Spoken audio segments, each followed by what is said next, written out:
Okay, sige. Patulan na natin to. Kasi sabi na din mismo ni Vice President sa ambush interview na itong tatlong gonggong, itong kanyang tatlong alipores na si Baste, na si Pulong, at si former President Duterte na kahit uugod-ugod na, ay tatakbo at papasok daw po dito sa Senado. At meron pa siyang inisplok, which is itong si Baste Duterte daw po, ay tatakbo din bilang presidente sa 2028 election. Now, mag-focus tayo dito. Yan yung pag-focusan natin, yung pagtakbo bilang presidente daw po ni Baste, Mayor Baste Duterte, dito nga po guys sa 2028 national election. Let me say this 400 times guys. Gusto nyo bang magkaroon ng totoong presidenteng bangag de umano? Kayo, tatanungin ko lang naman kung gusto nyong magkaroon ng presidenteng adik. Kasi guys, hindi ako nagsasalita nang wala tayong ebidensya. Nung nakaraang buwan, naging patok. Pumutok po guys yung balita kay Mayor Baste Duterte. Ano yung sabi? Ito, tingnan nyo to.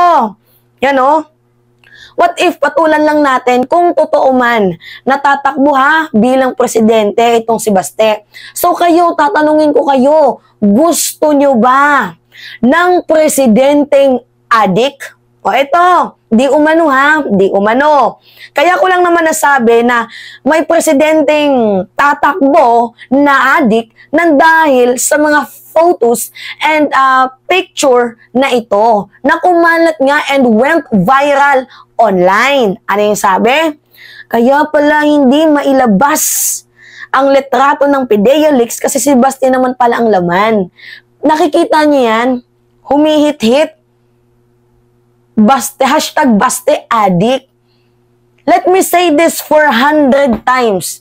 Gusto nyo ba ng presidenteng adik? Di umano Di umano. Kasi itong picture na to, hindi naman to sa akin galing Diba? Hindi naman to sa akin galing. Nanggaling to sa isang, hindi natin malaman kung saan nanggaling tong photos na to. Pero gusto ko lang sabihin sa inyo, gusto nyo ba na magkaroon ng presidenteng di umano adik? At isa pa guys, may connection din dyan. Ito gusto nyo din ba magkaroon ng presidente na wala ding pakialam sa buhay ng mamamayang Pilipino? Kasi guys, ito yung balita. Noong Marso, 7 dead in police operation after Baste Duterte declared drug war in Davao City. So, sa loob pa lamang po guys ng 2 araw, simula nung inutos niya yung tukhang-tukhang AJK, alam nyo naman, iba yung approach ng ating presidente sa approach na gusto nila. Pero wala, matigas yung ulo ni Baste Ayaw sumunod sa batas ng Pilipinas. Talagang sinusunod niya kung ano yung gusto niya. Kasi nga feeling niya, siya pa din yung batas. Now, nung sinunod ng mga pulis yung kanyang kautusan, 7 agad ang namatay. Sa kanyang pa-AJK, sa kanyang pa-drug war, tapos lahat ng laban.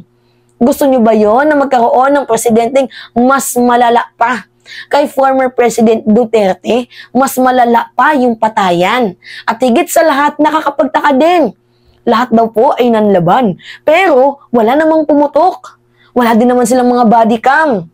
So how could we say na yung mga taong hinuli nila, yung mga taong namatay, ay mga nanlaban?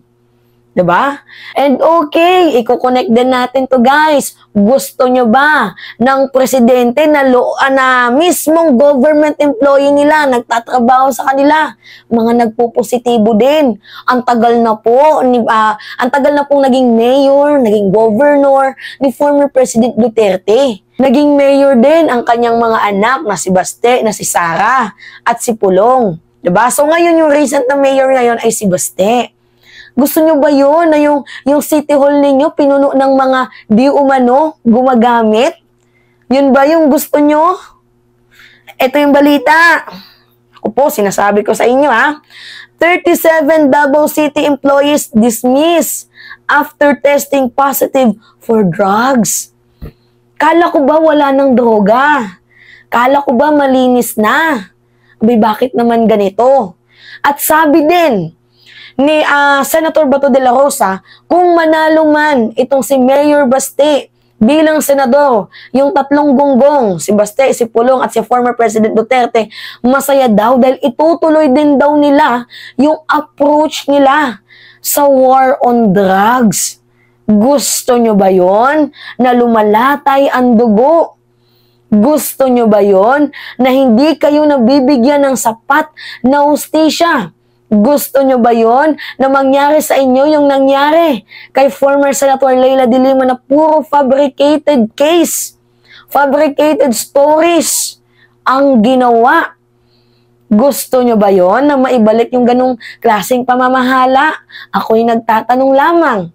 Gusto nyo ba din na may presidente tayong walang pakialam sa mga bata, bagkus mas inuuna pa niyang pagtuunan ng pansin yung criminal offender? #Kibuloy. Gusto nyo ba yon? Ako'y nagtatanong lamang. Ipagpalagay na lang natin na, sabihin na lang natin na totoo, itong kanilang manifesto, itong kanilang mga pakulo, natatakbo daw bilang presidente itong si Baste. Gusto nyo ba yun na ganun po yung klase ng kanyang pamamalakad? Ako'y nagtatanong lamang. Mas malala pa yan kay former President Duterte. Kung malala na si Digong, mas malala yan, guys. Walang pakundangan. Criminal offender pa. Walang pakialam sa mga bata. Gusto nyo ba yon? Grabe talaga tong mga ano na to, no? Wala na nga kayong naitulong, dadagdag pa kayo sa mga pasakit. Konting kahiya naman, grabe. Hindi ko talaga matake yung mga utak ninyo. Kahit konting hiya na lang sana. Hindi nyo pa magawa. Ano ba naman yan? Nakakahiya talaga kayo. And kayo na din namang mga mamamayang Pilipino, at the end of the day, kayo pa din ang magde-decide kung iboboto nyo yan or hindi. Nasa sa inyo pa din yung kapangyarihan kung magpapauto pa kayo or hindi. Nasa inyo pa din ang kapangyarihan kung gusto nyo lang na bulihin tayo ng China. Nasa inyo pa din yan. Kung boboto kayo ng mga tukmol. Diba? Ng mga walang silbi. Puro lang pangangamkam sa pera ng taong bayan. Well, nasa sa inyo pa din yan kung gusto nyong maibalik yung bulok na sistema. Kagaya nung nakaraang administration, nasa sa inyo pa din yan dahil at the end of the day, nasa kamay nyo pa din, nasa puso't isipan nyo pa din kung sino yung magiging presidente sa 2028. And isa pa, maniniwala ba kayo na ibibigay, na i-give up ni Sara Duterte ang pagiging presidente at ipapasok niya itong si Baste na in the first place, siya yung nasa survey. Hindi nga si Baste, hindi nga kilala ng mga Filipino. Tapos ipupursue nyo yung taong hindi naman maingay sa survey.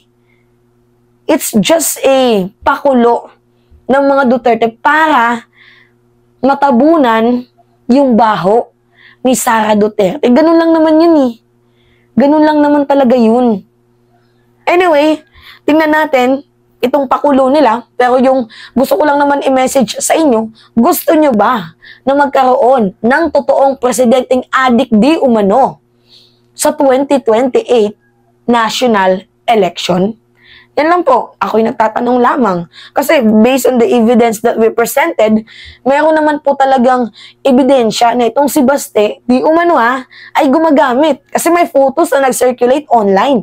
And that went viral. So far, ang dami pong nakakita ng photos na yan.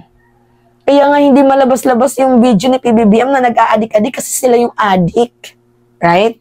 Di umano. Anyway, yun lamang po guys. That's me again, si Mima Alicia nyo, at nagbabalik ulit para sa ating panibagong video.